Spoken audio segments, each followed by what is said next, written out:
Derrière ce sourire se cache une femme battante, entreprenante. Sylvia Bakwala est le produit fini du Centre d'animation féminine. Formée par Marie-Madeleine Tiendré-Béogo, aujourd'hui elle a son propre atelier à Rio. Elle forme plusieurs jeunes en couture mixte afin de leur donner l'occasion d'avoir le certificat de qualification professionnelle CQP. Moi c'est Madame Bakwala Nebakiono Sylvie. Je suis formatrice endogène en couture et en même temps la fondatrice du Centre Hygiène à Rio. Le début on avait commencé, c'était pour chercher notre pain. C'était couture simple. Mais aujourd'hui maintenant avec l'évolution, ce n'est plus la couture simple. Ça permet aux apprenants aussi pour aller faire l'examen de cas qu'on appelle le CQP. Et l'année passée, on a présenté 11. Sur les 11 personnes, c'est une qui n'a pas eu. Et cette année, on va présenter 20 personnes. On peut aller faire l'examen.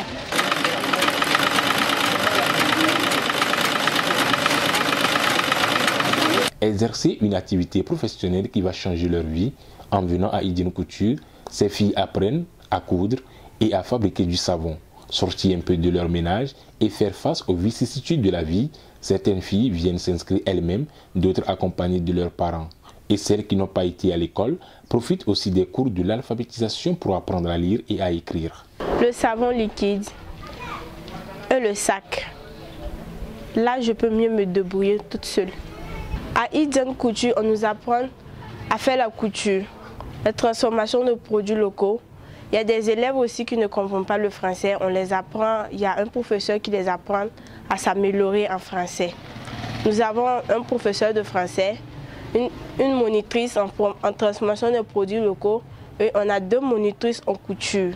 Celles qui viennent ici, il y a d'autres, c'est les parents même qui les amènent.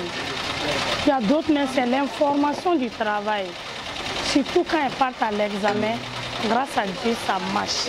Et puis les gens même voient que ce qu'on fait ici pour les apprenants, c'est très bon.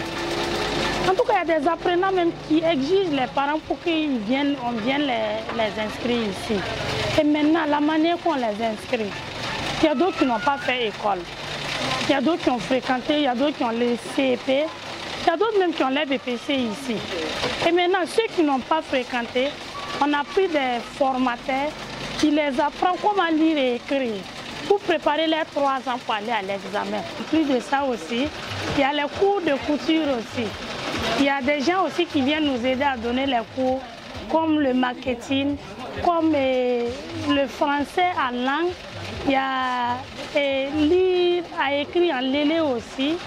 Et à la transformation des produits de moringa et du beurre de qualité. Il y a le Sumbala aussi. Ce centre qui a vu le jour depuis 2011 ne cesse de faire des merveilles. Ces jeunes filles non seulement apprennent la couture, mais aussi la fabrication des produits locaux. Le centre a été créé depuis 2011. Et depuis 2011, on a commencé dans les maisons du boutique du marché de Rio. Et de 2 apprenantes, on est à 70 apprenantes. 69 filles et 1 garçon. Quand je pense réellement, ça va vraiment changer leur vie. Aujourd'hui, si on passe à Rio, dans la commune de Rio, à Didi, Dassa, Côte d'Ivoire, Ouagadougou, en tout cas, il y a mes apprenants qui se sont vraiment installés partout. Et quand je passe chez eux, je regarde moi-même, je suis fière d'eux. Et je sais, même avec ça là, il y a des filles qui sont quittées sur les sites d'orpaillage pour venir apprendre toujours la couture. Moi, je suis sûre les filles qui laissent vraiment les garçons, qui mettent les garçons de côté, elles vont avoir leur pain du demain. Je suis au centre de formation Hygiène Couture. Oui, on fait des examens de l'État, des certificats de qualification professionnelle. J'ai déjà fait mon examen, j'ai eu. Après cet examen, je compte ouvrir un atelier de couture. Selon la fondatrice de Hygiène Couture, cette formation permettra à ses apprenantes d'être indépendantes afin de subvenir à leurs besoins. C'est pour faire la promotion du genre, c'est pour être autonome eux-mêmes. En tout cas, souvent la formation, même quand moi je les donne, je les dis, il faut que le travail même soit leur premier mari.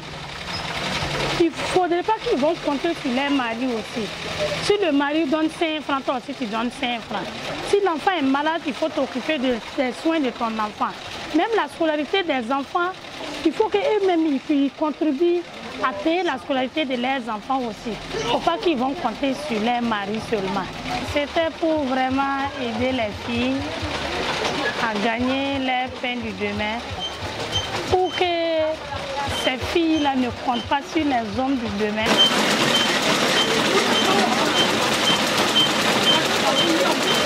Sylvia compte agrandir son entreprise et lance un appel solennel aux personnes de bonne volonté. Le projet qui nous tient en cœur, c'est élargir notre coin. Vous voyez 70 personnes, regardez comment il fait chaud, regardez comment on est assis. En tout cas, si on pouvait vraiment élargir, pour que notre coin là devienne un centre, pourquoi pas centre international? C'est ça qui nous tient à cœur. Et appuyer nos apprenants pour s'installer aussi. Espérons que les cris d'alarme de Hygiène Couture soient attendus. Un centre qui fait la promotion du genre, la formation en couture, mais aussi prépare ses apprenantes à décrocher le diplôme professionnel CQP.